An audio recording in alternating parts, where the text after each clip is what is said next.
ముందు భాగాన నిలబడి కొట్లాడినటువంటి వాళ్ళు విద్యార్థులు. తెలంగాణ వ్యాప్తంగా గత అనేక సంవత్సరాలుగా 30 లక్షల మంది నిరుద్యోగ యువత జీవితంలో ఉద్యోగం సంపాదించాలి, పెళ్లి చేసుకొని కుటుంబాన్ని పోషించుకోవాలనేటువంటి ఈ ఆశయం, ఈ సంకల్పంతో అయితే కష్టపడి చదివినరో, లైబ్రరీలలో 5 ఏళ్ళుగా 6 ఏళ్ళుగా 10 ఏళ్ళుగా కళ్ళల్లో వత్తులేసుకొని పొద్దున 8 గంటల నుంచి రాత్రి 8 గంటల వరకు పెళ్ళైనటువంటి ఆడపిల్లలు ఇలా ఉద్యోగాల కోసం చదివినరో, గత 10 సంవత్సరాలుగా ఎక్కడ కూడా గ్రూప్ 1 ఎగ్జామ్స్ కండక్ట్ కాలేదు, రిక్రూట్ కాలేదు.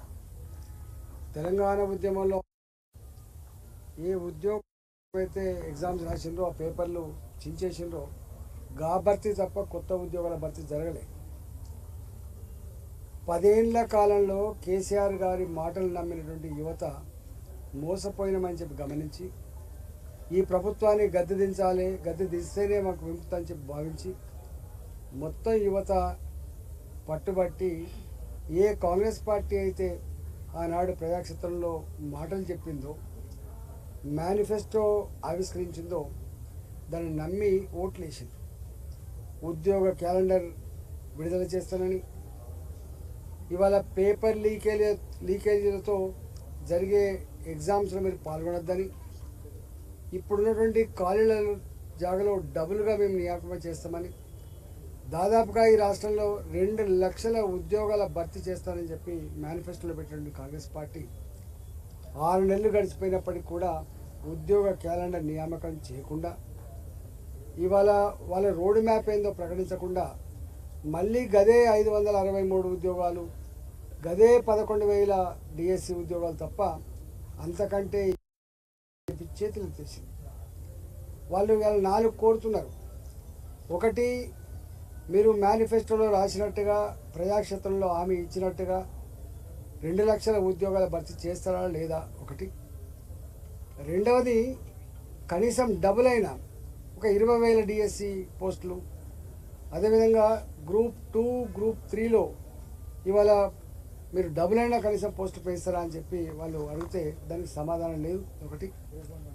రెండవది, గ్రూప్ 1 ఎగ్జామ్స్లో గత 10 ఏళ్ళుగా చదువుకుంటున్నటువంటి విద్యార్థులు అనేక సార్లు ఎగ్జామ్ రాసి ఉన్నారు కాబట్టి వాళ్ళకి దాదాపుగా ఒక్కొక్కరు ఒక ఉద్యోగానికి 700 మంది రాస్తూ ఉన్నారు కాబట్టి సంఖ్య పెరిగింది. కాబట్టి గతంలో ఒక ఉద్యోగానికి 200 మంది 300 మంది రాసే జాగాలో ఒక ఉద్యోగానికి 800 మంది రాస్తూ ఉన్నారు కాబట్టి విద్యార్థుల సంఖ్య పెరిగి ఉంది. కాబట్టి వాళ్ళు అడుగుతున్నది ఒక ఉద్యోగానికి 100 మందిని ప్రిలిమ్స్లో సెలెక్ట్ చేయండి అని చెప్పి చిన్న డిమాండ్. అది పెద్ద ఇష్యూ కూడా కదా, వాళ్ళకి సంబంధించింది.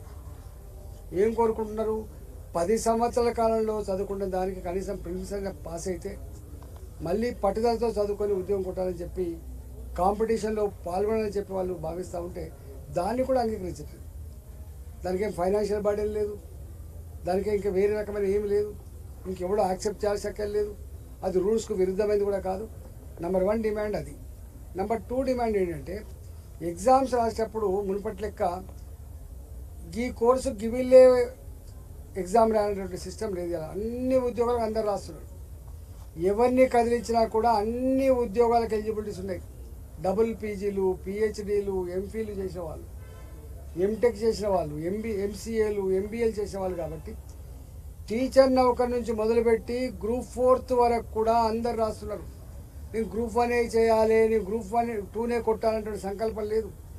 ఏ చిన్న ఉద్యోగమైనా రాసుకోవాలని చెప్పి అలటపడుతూ ఉన్నారు. కాబట్టి ఇవాళ వాళ్ళకి అన్ని ఉద్యోగాలు రానటువంటి దాంతో ఉన్నారు. కాబట్టి ఆ ప్రకటన ఒక్కొక్క ఈ ఎగ్జామ్కి గ్యాప్ లేకుండా ప్రెషర్ పెట్టడం, కనీసం ఒక ఉద్యోగానికి ఒక ఎగ్జామ్కి ఇంకొక ఎగ్జామ్ మధ్య ఒక 1 మంత్ అయినా గ్యాప్ ఇస్తే 4-5 ఎగ్జామ్స్ 4-5 నెలలు పూర్తి చేసుకుంటారు. కాబట్టి రెండో డిమాండ్ అది కోరుతుంది.